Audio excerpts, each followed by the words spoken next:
Okay, sa liwaton, mayong adlaw naman sa tanan. No?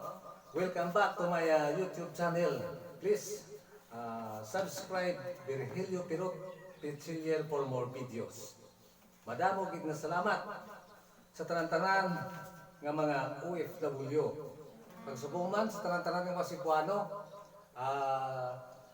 kung may idulong sa inyo ining isang kaambahanon nga nagatigulo sa pinilian pauli.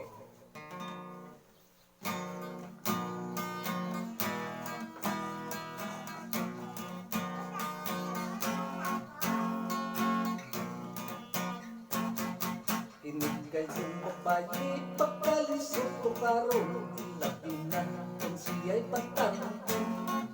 Makakita ko gwapo, magisip-isip dayon, kay naibog sa iyang kaambon. Una sa higayon niya siya ilang-ilaon, mapahiyong na makukunuhon. Apan ang iyang mata mo pasiplat pa na sa timatihan sa lalaki na ibog siya. Apan kung ang lalaki pipiit pa na guway, isna ko niya dayon kay ligay. O kung siya tumulong pagkabukat sa naong, pagkalisod ganyan ispilingon. Pinapuntak ang tupag kung siya pangatanon, muling niyugigid mo haron. Kay ang hinungdan walay labang bukhan, alam sa lalaking kaatubang. Kung mo gagani ang lalaki na gwapo, tayo'y kusik-kusik, kay di kuno siya mo tubo.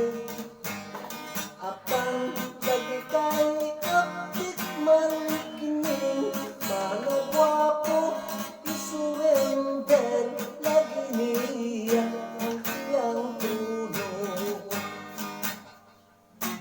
Usa hintay pagbatlong, ayaw pagpili-pili, magwapo man siyang madili. Kay ang kaambungan, dili ang sukaranan, sa ikauban mo ni kalibutan. Sa imong pagpili-pili, ikaw kunya'y maikan, sa giingon nga sanglibutan. Siging pili-pili, siging pili-pili, sa pinilian ka